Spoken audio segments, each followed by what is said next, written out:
Então, hoje mais um vídeo com a Elorixá Beth de Oxum.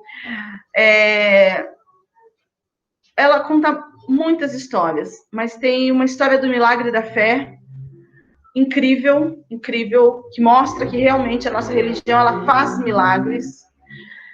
E ela conta uma história de intolerância religiosa que ela passou muito triste. Então, pessoal, fica aí. Não saia daí, assista esse vídeo. Deixe seu like, se inscreve no canal e ativa o sininho da notificação para não perder nenhum vídeo. A gente conta com vocês. E roda a vinheta.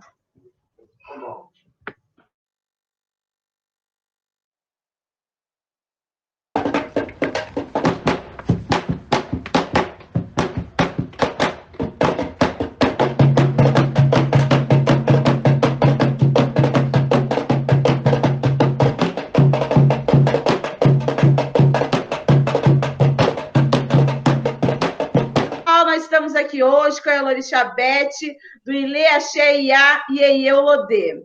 Iá, tudo bem com a senhora? Muito bem, graças a Deus. Então, queria primeiro agradecer a senhora estar aqui hoje com a gente, ter tido um tempinho, e eu vou pedir que a senhora se apresente, e depois já vou começar as perguntinhas sobre a sua trajetória no candomblé.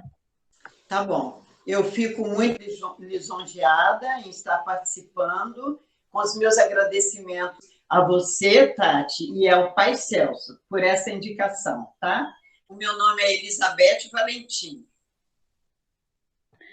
Joia, Iá. Eu queria que a senhora contasse um pouquinho como que começou a sua trajetória no candomblé. Bom, até eu chegar no candomblé, demorou um pouco, tá? Porque eu, inicialmente, na minha vida espiritual, foi na Umbanda. Eu iniciei na Umbanda, conheci a Umbanda desde criança, por conta da minha mãe, dos meus avós, né? Apesar de ter sido criada no catolicismo, estudei muito o catecismo, porém, junto à minha mãe, tinha participação na Umbanda, no espiritual, trabalhando com os caboclos, com os velhos, com os exus, né? E eu só participava de longe. Quando eu completei os 22 anos, aí vieram as cobranças, né, espirituais, e eu tive que iniciar. Apesar de conhecer a Umbanda, desde minha casa, desde criança, eu não conhecia o candomblé. Havia até um preconceito, né? Porque lá em Minas, eu sou mineira, né? Não se falava em candomblé na época. Quando se falava, não era bonito, porque tinha que raspar a cabeça, os preceitos, né? Nem sabia como era, né? Então, só se ouvia falar o que era ruim. Então, eu não aceitava. Eu entrei na Umbanda, comecei na Umbanda, fiquei em uma casa durante 5 anos, né? Doente, foi assim muito pela necessidade, pela minha saúde, pela minha família, minha filha, meu marido.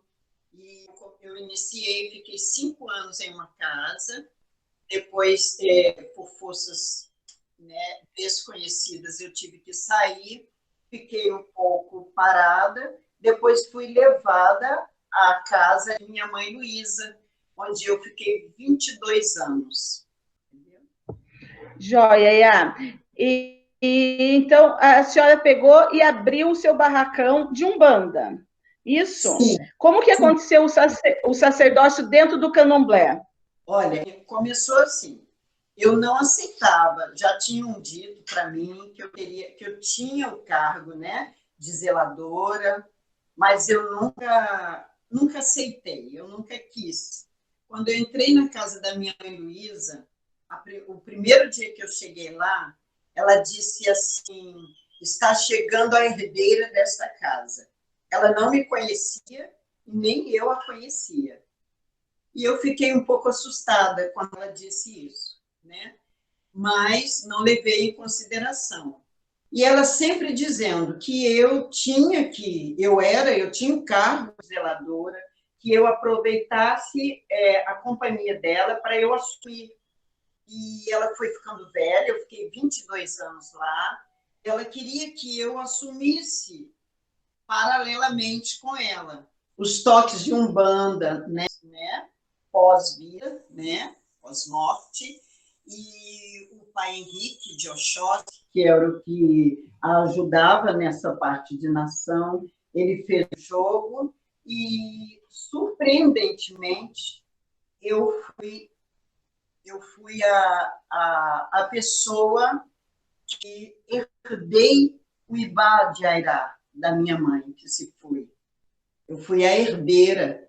Hoje eu tenho na minha casa o Ibá de Airá da minha mãe, que se foi. Ela morreu aos 80 anos. E aí eu pude entender, quando eu entrei na casa, ela disse que era a herdeira. Eu não fui a herdeira da casa, do barracão. Foi muito mais para mim. Eu sou a herdeira do orixá dela, que hoje eu cuido com muito carinho. E quando eu resolvi, que ela disse que eu não entrasse para casa nenhuma, então eu senti que eu tinha que respeitar a opinião dela. E as pessoas que estavam comigo, não, mãe, não, Beth, vamos abrir, vamos arrumar uma casa. Então eu escolhi a área de Coroa Grande, que é um lugar que tem na Costa Verde, aqui no Rio de Janeiro. Aluguei uma casa grande, onde eu teria local para colocar os ibás dos orixás, teria um local para colocar os assentamentos de Exus, os Exus de Umbanda, né? Porque nós temos os assentamentos dos Exus de Umbanda, e para fazer os toques de Umbanda, né? Aluguei uma casa em Coroa Grande. Quando eu completei 3 meses, né, que tocava Umbanda, a minha mãe Oxum veio e pediu a minha feitura. Aí foi um desespero total, né, na minha vida, porque eu tive que descobrir uma pessoa que fizesse para mim, né? Mas eu consegui encontrar o pai Daniel através de uma amiga, de uma cliente de estética, né? Na época eu atuava como esteticista, e ela me levou até o pai Daniel de Oxalá, e lá do Engenho Velho, filho de Anitinha de Oxum, do Engenho Velho, e ele fez a minha iniciação na minha própria casa, dentro da minha própria casa. E daí eu cumpri todos os preceitos, todo o tempo necessário, e não interrompi com a Umbanda, e daí então foi feito o primeiro toque de candomblé na nossa casa, na saída de Mãe Oxum. Daí já começaram alguns irmãos que vieram comigo da casa da minha mãe Luísa, eles já começaram a sentir a vibração, e aí veio a necessidade de serem iniciados também. Eu tenho uma gratidão muito grande por pai Daniel ter me auxiliado muito, que ele que fez a iniciação deles com a minha presença, porque eu não poderia, até então eu não poderia fazer, né? Porque eu não tinha ainda os 7 anos, não entendia muita coisa. Daí eu tive a oportunidade de aprender, né? Porque eu não sabia. Fui vivenciando o lado de candomblé, já colocando em prática, né? Entre aspas. E foi muito bom, foi muito bom. E aí, quando fiz 1 ano nessa casa de Coroa Grande, o dono da casa, que era alugada, ele me pediu a casa, porque ele descobriu que eu fazia encontros espirituais, fazia preceitos espirituais. Ele descobriu e pediu a casa. Ele disse, simplesmente, eu não posso aceitar, é até cômico, porque eu sou pastor. E aí fui saber que ele era pastor, e ele disse que não poderia aceitar. Então, eu entreguei a casa, aluguei outra casa próxima, uma casa muito melhor, maior, e continuei a minha trajetória, né? Mas 2 anos depois, na mesma casa, já com os toques de candomblé em dia, já amando muito candomblé, que eu passei a amar muito, o vizinho, né, o meu vizinho, ele reclamou que não queria mais, porque ele tinha intolerância à nossa religião. numa saída de uma filha de Iemanjá, Juliana de Iemanjá, Valdemir de Obaluayê, com o pai Daniel presente. Este vizinho subiu no muro, armado, de revólver, e exigiu que parasse, com toque, porque senão ele ia fazer uma tragédia na minha casa. Então, as pessoas que estavam presentes, né, tinham muitas pessoas acompanhando, e quiseram interromper, quiseram ir contra o meu vizinho, e eu pedi que não, que se permanecesse na paz, que orixá não era aquilo, não é briga, não é nada disso. Nós silenciamos os atabaques, conversei com meu pai Daniel, silenciamos os atabaques, encerramos o orô de Oxalá, encerramos o nosso toque, daí eu comecei a procurar um outro local, já seria o terceiro, né? Então, Mãe Oxum veio e disse, eu não quero mais uma casa que não seja minha. Ela queria uma casa própria. E eu disse, nós não temos condições de comprar uma casa, como seria, né? Então, ainda assim, eu comecei a verificar as possibilidades. E eu tinha uma cliente de estética que morava em Seropédica, e ela me havia dito que em Seropédica tinham terrenos baratos, né? E eu disse, então, ela que vai nos ajudar. Aí eu pedi a ela que verificasse se tinha alguma coisa que desse para nós. Conversei com o meu filho, o Ogan, e ele disse que daria um jeito, que conseguiria um dinheiro, e assim nós fizemos. Encontramos um terreno, com uma pequena casa centralizada, né, no terreno, feito no terreno, e daí nós começamos, aí eu atendi as vontades de Mãe Oxum.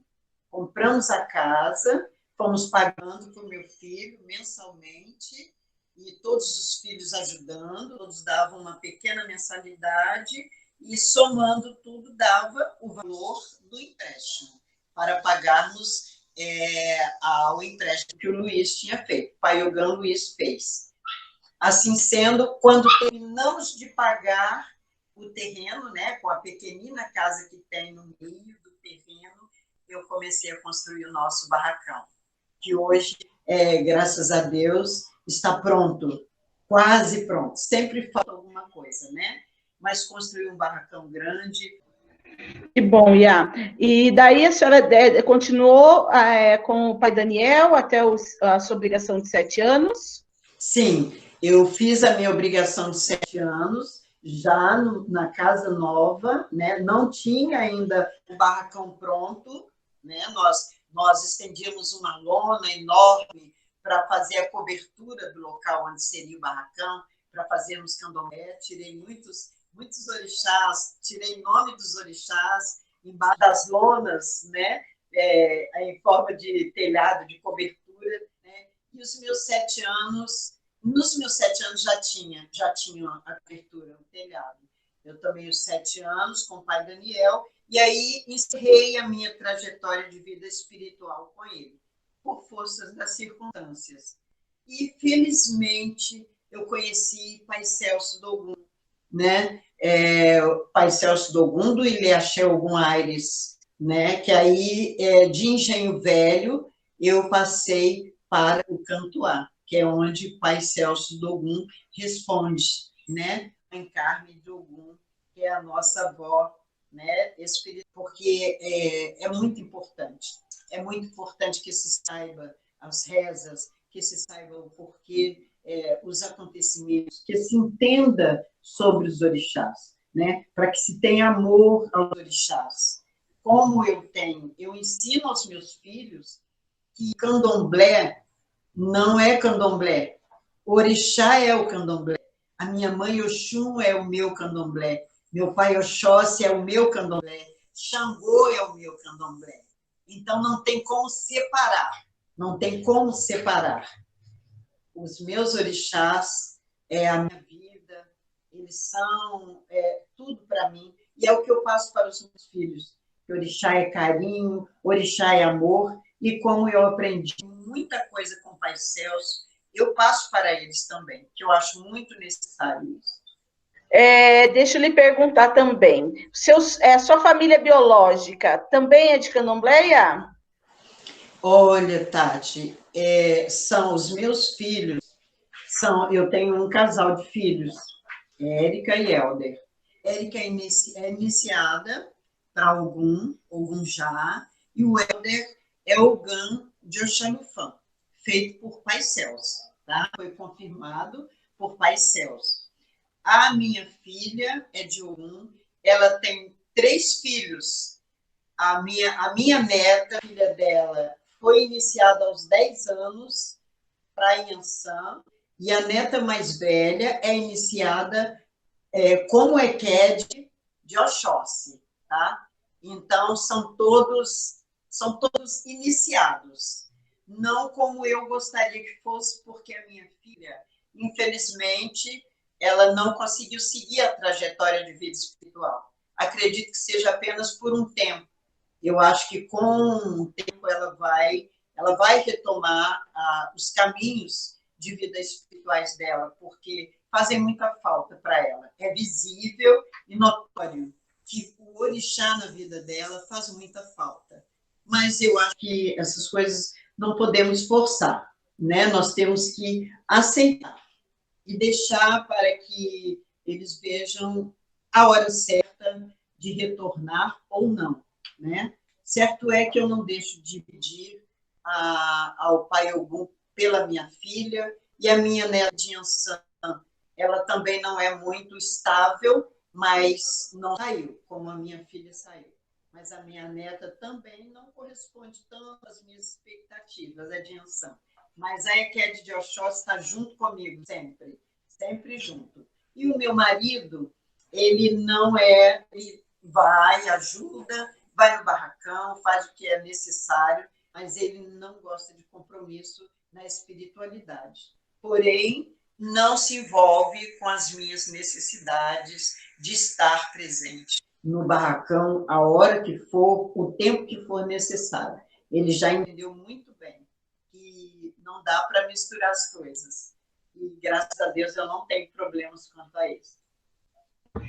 Ai, que bom, né, Iá? Mas ela volta. Vai voltar sim. Tudo tem seu tempo. Dá o tempo que ela precisa, que eu tenho certeza que ela volta. Eu espero que, né?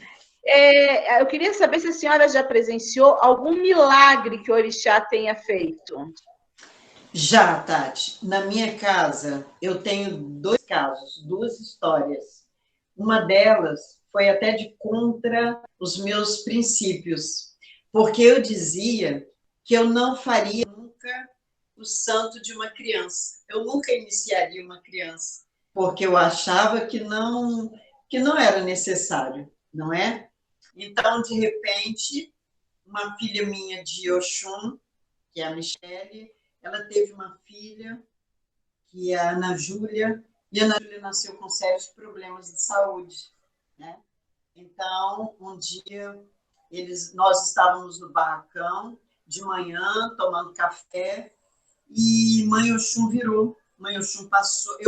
Eu toquei na cabeça da Ana Júlia e senti muito mal e comecei a chorar. E aí Mãe Oxum virou. E Mãe Oxum disse que teria que ser feito a iniciação daquela criança antes que ela fizesse 1 ano. Ela já estava com 10 meses. E isso me deixou desesperada. E eu me recorri ao Pai Celso. O Pai Celso veio até a nossa casa, ele fez o jogo para ela e disse: ela é a Bicom e tem que ser feito logo. O Oxum tem razão. E aí, então, quebrou aquele tabu que eu tinha de iniciar crianças. E nós tivemos que iniciar Ana Júlia para o Xalufã, e ela era muito doente e estava escrito, estava assim, era notório que ela não escaparia, que ela era uma criança que não era para continuar a vida na Terra. E eu sentia isso. Mas depois que nós fizemos Pai Celso juntamente comigo, porque eu me senti incapaz, eu achei uma situação muito séria mesmo. E eu recolhi a Ana Júlia, ela, juntamente com o Pai Celso, fizemos o santo dela, um santo bem complicado, e hoje, graças a Deus, a Júlia está com 4 anos, está muito bem, é uma criança excepcional, ela é assim, fala coisas que realmente parece uma criança velha, ela parece velha, ela fala coisas que nenhum adulto diria, assim, com a sabedoria que ela fala. Então, este milagre existiu na nossa casa.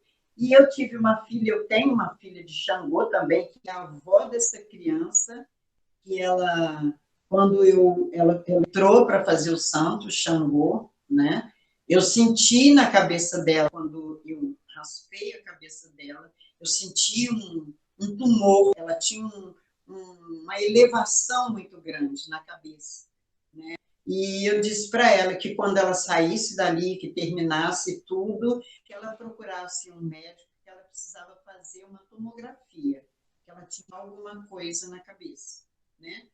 E ela disse, ela sentia mesmo muita dor de cabeça, ela sentia muito mal, e ela fez, o médico realmente disse que ela tinha, mas então ela continuou com os preceitos até completar 1 ano, né?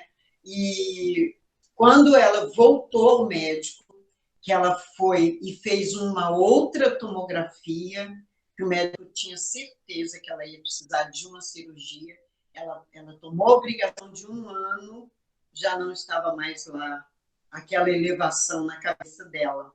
E o médico ficou assustado, ela conta isso hoje e chora. Ele disse que o caso dela não tem explicação. E eu disse que Xangô tem a explicação para isso, né? Ela hoje, graças a Deus, está livre de algo que existia, né? Que achávamos que era uma doença, né? Porém, Pai Xangô tirou com as mãos, graças a Deus. Nossa, 2 histórias lindas, né? E acho importante a gente relatar isso para saberem que na nossa religião também acontecem os milagres, né, da nossa fé. Com certeza. Na nossa casa eu tenho várias histórias. Assim, uma vez o pai Celso falou para mim que a minha casa parece pronto-socorro. As pessoas já chegam já na hora de quase já indo, e a gente busca lá com a força e a energia dos orixás. Eu tenho entrou na casa com muleta, né? Andando muito mal, ele é de Logum-Edé, Gustavo de Logum-Edé. Ele entrou de muletas, ele chorava o tempo todo com dores, né? E inicialmente eu fiz um bori nele, ele entrou para uma cirurgia, o médico disse que não andaria mais. Hoje ele já é iniciado para Logum-Edé, está um touro, que ele era magro, sentia dores horríveis, e hoje ele é uma pessoa perfeita. Ele é um engenheiro mecânico, muito bom, mora em São Paulo, e hoje ele é perfeito, graças a Deus. Eu espero, Tatiana, quando eu conto essas histórias, sabe, a minha tristeza será que sempre vão lembrar, não é? Será que sempre vão dar valor a esses acontecimentos? Será que sempre vão valorizar os seus orixás, vão valorizar a energia que tomou conta da vida deles para salvá-los, né? Eu acho isso muito importante, sabe? Porque o orixá, para mim, é tudo. Eu respeito, eu amo o meu orixá. Então, o que eu tento passar para os meus filhos é isso, sabe? É o amor. Não é vaidade, não é roupa, mas é o amor ao orixá. Porque o orixá, enquanto nós estamos recolhidos para eles, né? Eles estão cuidando de nós, né? Eles estão cuidando ali naquela hora e sempre, não é? E a minha preocupação é essa: será que todos vão sempre lembrar, né? Não vão dar as costas um dia para aqueles momentos que... Mas eu acho que são histórias que a gente espera que a gratidão esteja sempre ali perante o orixá, né? Que eles não esqueçam, né? Né? É a gratidão, daí vai da índole de cada um, né? Exatamente. A gente faz pela pessoa e pelo orixá, mas a gente não pode esperar demais do ser humano também, porque senão a gente acaba se decepcionando demais. É verdade, é assim. Né? É. Queria perguntar o que a senhora acha do candomblé e da internet. Qual a sua visão da internet dentro da religião? Olha, Tati, eu tenho um princípio seguinte. Eu gosto muito, por exemplo, o que nós estamos fazendo, essa iniciativa de vocês é maravilhosa, é muito bom, porque vamos divulgar, né? Está sendo divulgado a nossa religião mais a fundo, né?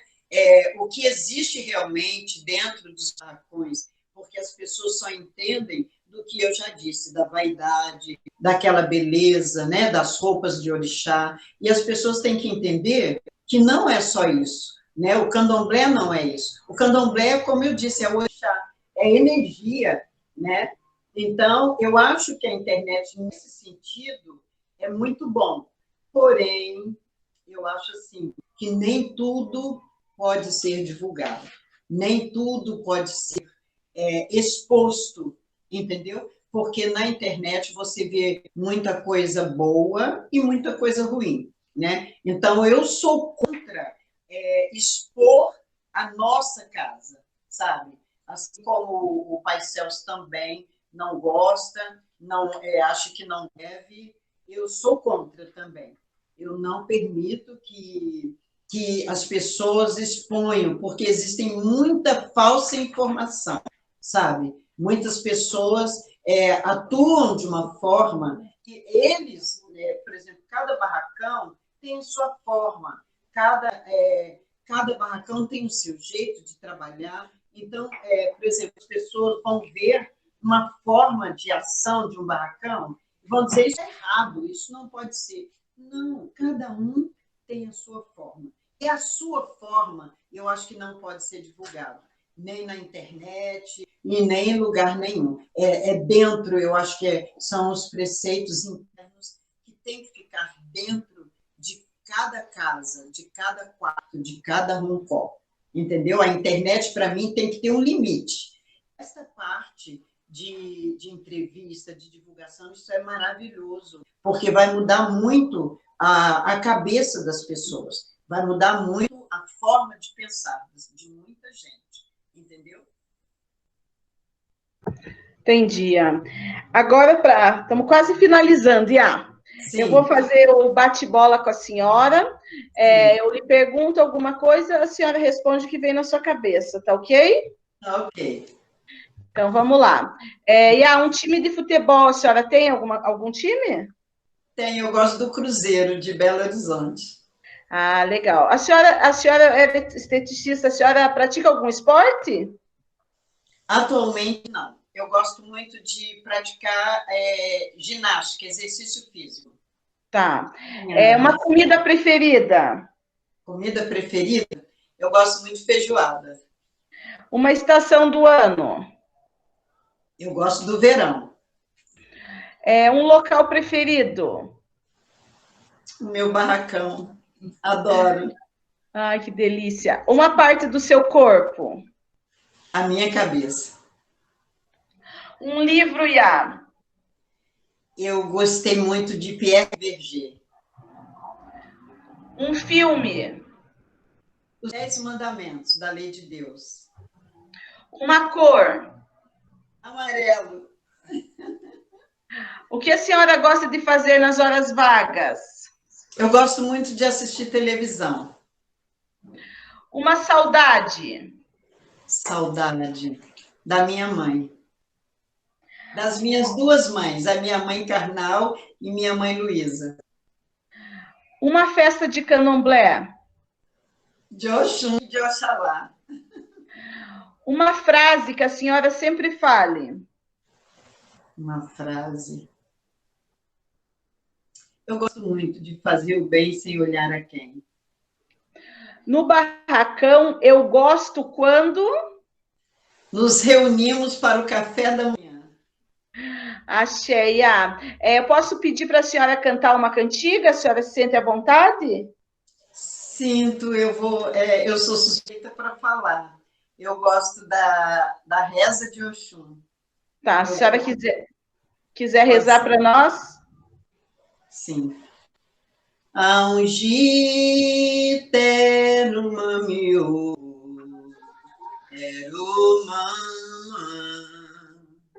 Yai beije de logum oyaba umiro. Yebe korikutu yamikatu kaori jexá. Yaiê umiro. Aungite no mamio. Axé. Tudo começou com uma brincadeira, né, Iá? A gente começou a brincar na internet, eu chamava meu pai para a gente conversar aqui com a turma aqui de casa, minha mãe chamava meu pai para participar da nossa reunião e tá virando, né? Tá crescendo. E eu achei. Eu vou pedir para o Pai Celso agora falar para nós quem é a mãe Beth, quem é a Iabeth. Tá bom, vamos ver. Bem dizer, falar sobre Elizabeth Valentim, né?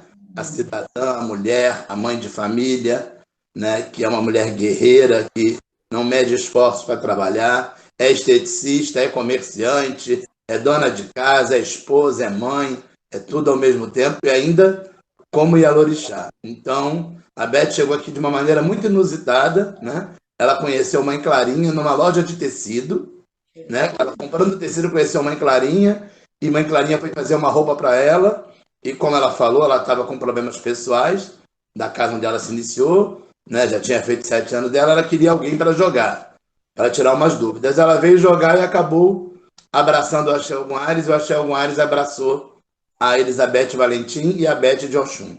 E o que eu deveria deixar claro é isso, eu acho muito bonito a sua liderança enquanto sacerdotisa e a sua atitude enquanto cidadã. Eu sei o trabalho que você faz junto aos seus filhos, eu sei o quanto você é mãe dos seus filhos, como boa mulher de Oxum. As mulheres de Oxum, de Iemanjá, né, de Iansã, elas são maternais mesmo. E Beth, tudo isso. E é uma filha que também abraçou a casa, sempre que pode estar presente, e conduz a sua vida, conduz o seu sacerdócio, que você faz com muita maestria, com muita simplicidade. Você é uma pessoa muito simples no tratar, você é muito educada, você é extremamente gentil, e isso é muito importante. E eu me sinto lisonjeado de poder participar, não só de lá da obrigação de seu santo, mas como ter participado da iniciação do seu filho, da confirmação do seu filho, enfim, de todas as obrigações. E você foi muito feliz quando relatou a iniciação de Ana Júlia, que aquilo realmente é um milagre. Eu estava lá e pude ter o prazer, né, tive a oportunidade de testemunhar o milagre que o Orixá fez. Quando a Ana Júlia ela não andava, ela não falava, né? Tinha aquela coisa de uma criança que não desenvolvia, né? E ali do nada, aquele dia, ela levantou do quarto de Oxalá, já iniciada, com quelê, com tudo, ouviu a voz do pai biológico dela, que é o Ogã da casa, e levantou e falou, papai, e foi na direção do pai dela. Aquilo não tem explicação, aquele momento foi único, e eu acho que é um marco na sua casa, realmente a iniciação da Ana Júlia.